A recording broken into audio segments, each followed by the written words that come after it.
दोस्तों नमस्कार। मैं आपका दोस्त सुनील कालवा एक बार फिर हाजिर हूं आपके लिए एक नया वीडियो लेकर। चित्रकला के इस संपूर्ण निःशुल्क बैच में आज हम पढ़ने वाले हैं मध्यकाल की गुफाएं, जिनमें सबसे पहले हम पढ़ते हैं एलोरा की गुफा। एलोरा की गुफा, जिसे हम वेरुल के नाम से भी जानते हैं, उसको वेरुल भी कहा जाता है। एलोरा की गुफाओं का समय 350 ईस्वी से 1200 ईस्वी के बीच माना जाता है। एलोरा की गुफाएं औरंगाबाद, महाराष्ट्र से 55 किलोमीटर दूर स्थित है। यानी एलोरा की गुफाएं महाराष्ट्र में ही स्थित है। ये जो गुफाएं हैं ये चालुक्य काल में बनी हैं व राष्ट्रकूट काल में बनी हैं। इन गुफाओं का जो निर्माण काल है वह चालुक्य व राष्ट्रकूट इन दोनों राजवंशों के काल में हुआ है। महत्वपूर्ण गुफाएं जो एलोरा की गुफाएं हैं उनको 1983 ईस्वी में विश्व धरोहर सूची में शामिल किया गया था। तो इस बात को आपको याद रखना है कि एलोरा की गुफाओं को विश्व धरोहर सूची में कब शामिल किया गया, तो टाइम पीरियड हमारा होगा 1983 ईस्वी में।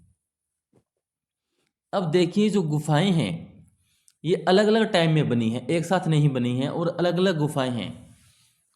ये कुल संख्या इनकी 34 है। एलोरा की गुफाएं हैं, इनकी कुल संख्या बात करें कुल कितनी है, तो ये कुल 34 गुफाएं हैं। ये कुल 34 गुफाएं हैं। मैं यहाँ लिखना थोड़ा हमारी टेक्निकल टीम भूल गई, लेकिन मैं बता देता हूँ। ये कुल 34 गुफाएं हैं। 350 से 700 ईस्वी के मध्य गुफा संख्या 1 से 12 का निर्माण होता है। 350 ईस्वी से 700 ईस्वी के मध्य गुफा संख्या 1 से 12 का निर्माण होता है, जो कि बौद्ध गुफाएं हैं। और ये कुल 12 गुफाएं हैं। यानी ये पहली 12 गुफाएं हैं 1 से 12 तक, ये सभी की सभी बौद्ध गुफाएं हैं। और इनका निर्माण काल 350 ईस्वी से 700 ईस्वी के मध्य होता है। उसके बाद गुफा संख्या 13 से लेकर गुफा संख्या जो 29 तक जाएं, तो ये सब ब्राह्मण गुफाएं हैं। ये टोटल संख्या में 17 गुफाएं हैं और निर्माण काल इनका 700 ईस्वी से 972 ईस्वी के बीच माना जाता है। 700 से लेकर 972 ईस्वी के मध्य इनका निर्माण का समय है। गुफा संख्या 13 से गुफा संख्या 29 की जो गुफाएं हैं, और ये सभी गुफाएं ब्राह्मण गुफाएं हैं। संख्या में ये कुल 17 गुफाएं हैं। फिर हम बात करें गुफा संख्या 30 से गुफा संख्या जो 34 की गुफाएं हैं, वो सभी जैन गुफाएं हैं। कुल ये 5 गुफाएं हैं और इनका जो समय है 700 क्षमा कीजिएगा 9 से 12 या 900 से 1200 ईस्वी के दौरान ये गुफाएं बनी हैं। 9वीं से 12वीं सदी या 900 से 1200 ईस्वी के दौरान ये गुफाएं बनी हैं। गुफा संख्या 30 से 34 जो कि जैन गुफाएं हैं, संख्या में 5 है। तो इन सबको जोड़ा जाए तो 12, 17 और 5 ये कुल मिलाकर हमारी 34 गुफाएं हो जाती है। आपको एग्जाम में 2-3 क्वेश्चन पूछा जा सकता है। पहला प्रश्न आपसे यही पूछ सकता है कि एलोरा में कुल कितनी गुफाएं हैं, 34। एलोरा में बौद्ध गुफाएं कितनी हैं, आप कंफ्यूज हो सकते हो। बौद्ध गुफाएं 12 है। फिर ब्राह्मण गुफाएं कितनी हैं, 17 है। जैन गुफाएं कितनी हैं, 5 है। तो इस तरह से पूछा जा सकता है। आपको क्रम पूछा जा सकता है कि बौद्ध गुफाएं कौन सी गुफाएं हैं, यानी 1 से 12 गुफा कौन सी गुफाएं हैं, बौद्ध गुफाएं। आपसे प्रश्न पूछ सकता है गुफा संख्या 13 से 29 तक किस धर्म से संबंधित गुफाएं बनी हैं। आपके ऑप्शन में ब्राह्मण, बौद्ध, जैन संबंधित ऑप्शन आपको देखने को मिल सकते हैं। तो ये जो गुफाएं हैं आपकी ब्राह्मण गुफाएं हैं। तो इस तरह आपको अलग अलग इन चीज़ों को याद रखना है। 2 से 3 बार पढ़ोगे, याद रखोगे, और मेरे जो मैं कंटेंट आपको दे रहा हूँ उनको आप साफ सुथरे अपने नोट्स बना लेते हो, तो एग्जाम टाइम में आपको काफ़ी हेल्प मिलेगी। ये एकदम का महत्वपूर्ण कंटेंट आपके लिए दिया गया है। बहुत ज़्यादा मैटर मैंने नहीं डाला है और बहुत इतना कम भी नहीं डाला कि आपके एग्जाम में इनमें प्रश्न ना आए। आपको एग्जाम जब देने बैठोगे तो काफ़ी सारे प्रश्न आपको देखने को मिलेंगे। ये जो सभी मंदिर है 12 दरी या एकाश्म शैली में बने हैं, यानी एक ही पर्वत को, एक ही पत्थर को काट कर मंदिर बनाए गए हैं, उसको हम एकाश्म शैली कहते हैं। तो ये सभी मंदिर जो है 12 दरी या एकाश्म शैली में बने हैं। अब देखते हैं अलग अलग गुफाएं जो है किस प्रकार हैं यहाँ पर। सबसे पहले बात करते हैं गुफा संख्या 6 की। गुफा संख्या 6 है जिसमें देवी सरस्वती की प्रतिमा देखने मिलती है हमें। अवलोकितेश्वर की प्रतिमा देखने को मिलती है गुफा संख्या 6 से। फिर गुफा संख्या 10 है जिसे विश्वकर्मा मंदिर भी कहा जाता है, क्योंकि यहाँ पर विश्वकर्मा जी का मंदिर है इसलिए इसको विश्वकर्मा मंदिर भी कहा जाते हैं। यह एक चैत्य गुफा है, चैत्यगृह भी कहते हैं इसको। यहाँ पर बुद्ध के 7 मानुषी रूप देखने को मिलते हैं।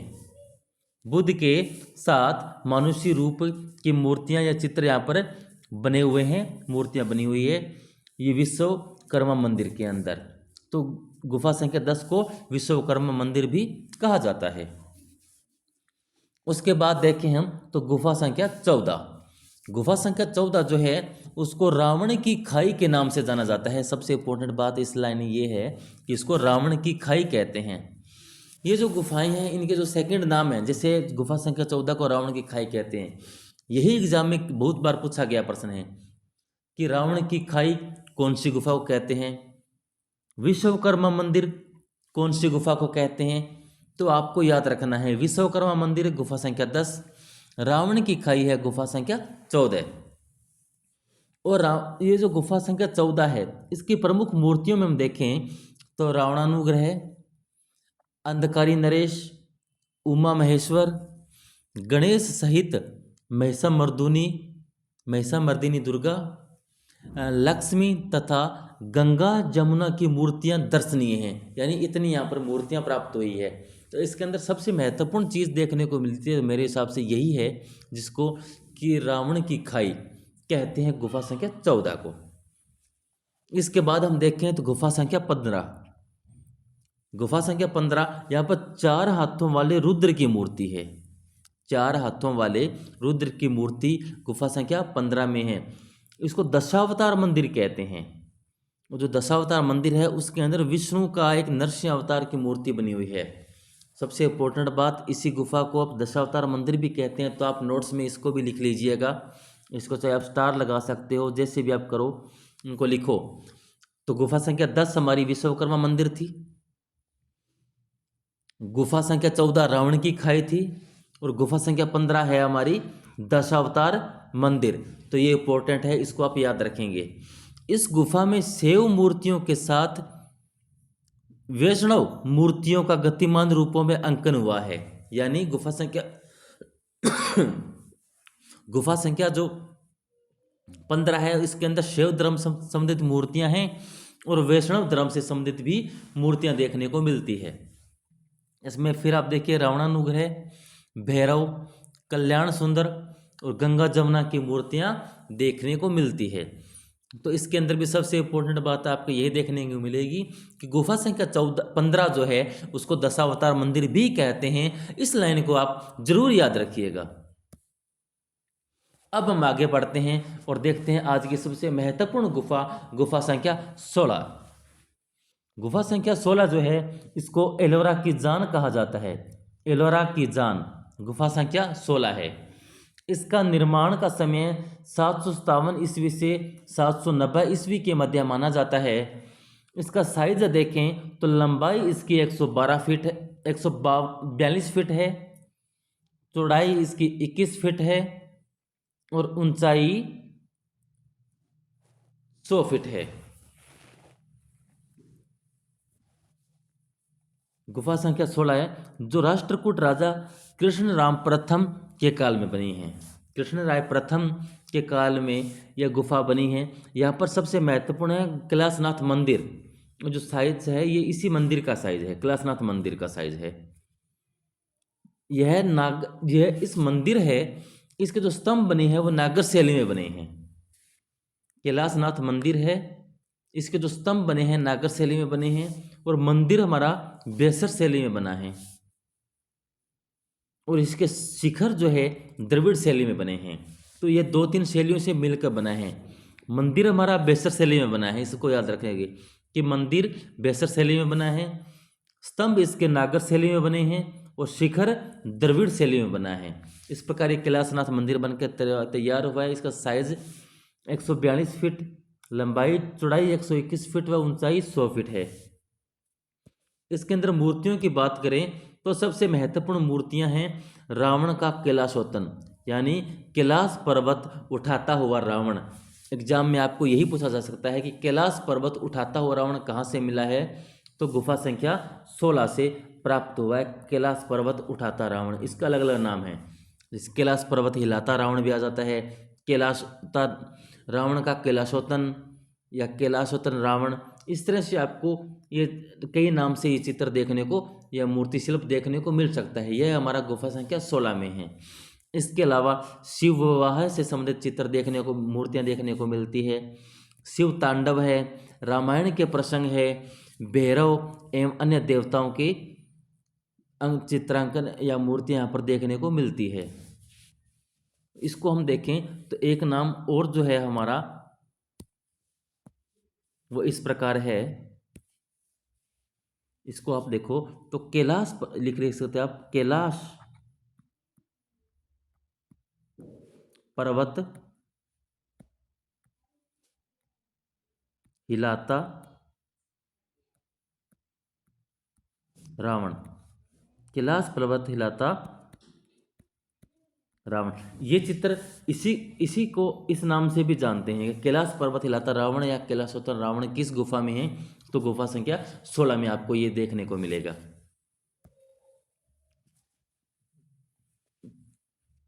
ये जो गुफा है, गुफा के प्रांगण में एक दो विजय स्तंभ है।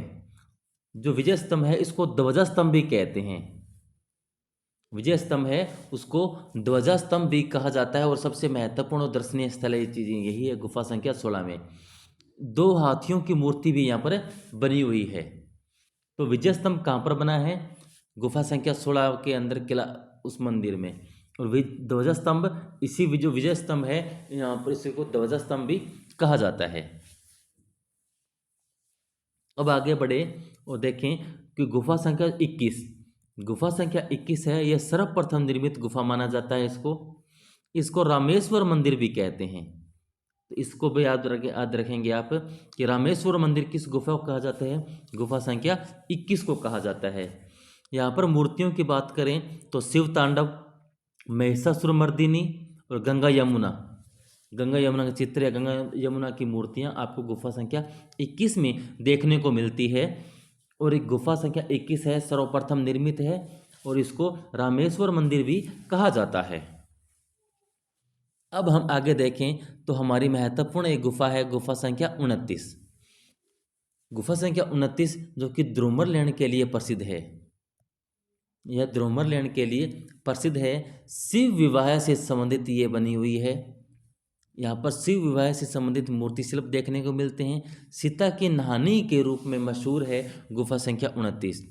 इस गुफा में अगर हम देखें तो शैव, वैष्णव एवं शाक्त संप्रदायों की देवियां हैं, उनकी मूर्तियां मिलती है, जिसके अंदर रावणानुग्रह, शैव, नरेश, दुर्गा, सरस्वती, यमुना की मूर्तियां हैं।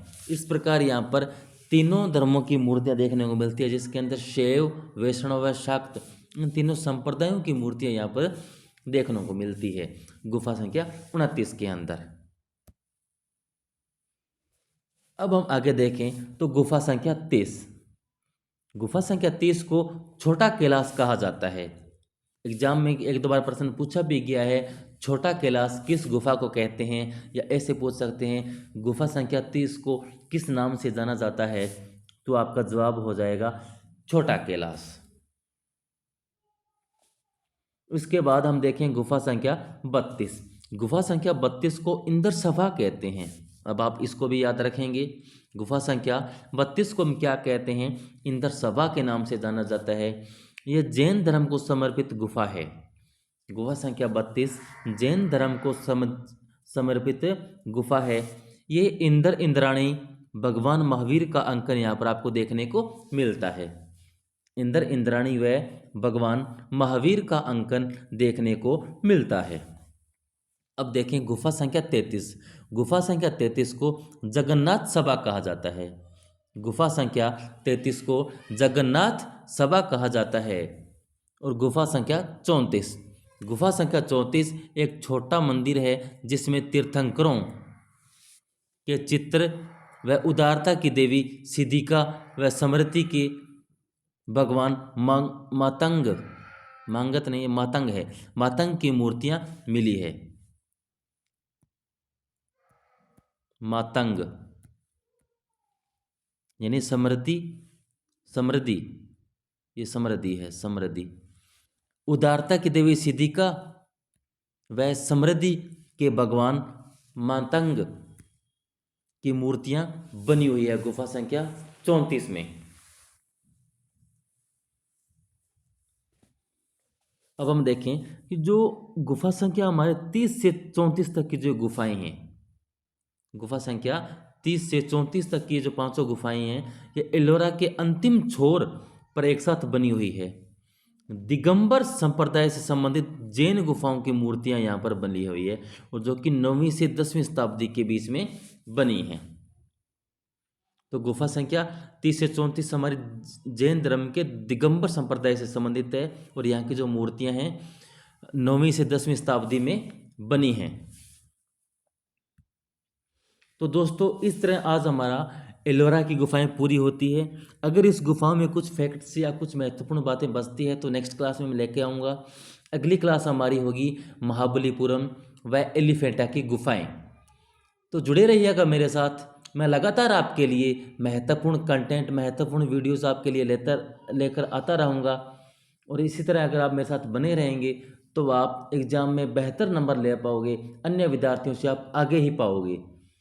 ये जैसे हमारी क्लास कंटेंट पूरी होती है तो मैं आपके लिए एक टेस्ट सीरीज शुरू करूँगा टॉपिक वाइज, जो मैंने क्वेश्चन टॉपिक कंटेंट आपको करवाए हैं उन्हीं के रिलेटेड आपके लिए प्रश्न होंगे, जो आप करोगे तो आप अच्छे नंबर ले पाओगे। तो अगर आपको मेरा कंटेंट पसंद आ रहा है तो प्लीज़ अपने दोस्तों को शेयर कीजिए, मेरे चैनल को अधिक से अधिक लोगों को बताइए और सब्सक्राइब कीजिए। अगर आपको कोई कमी महसूस होती है तो कमेंट करके मुझे ज़रूर बताइएगा। मेरे कंटेंट पसंद आ रहे हैं तो भी आप कमेंट करके ज़रूर बताइए। जुड़े रहिए मेरे साथ। धन्यवाद। पढ़ते रहिए, मस्त रहिए।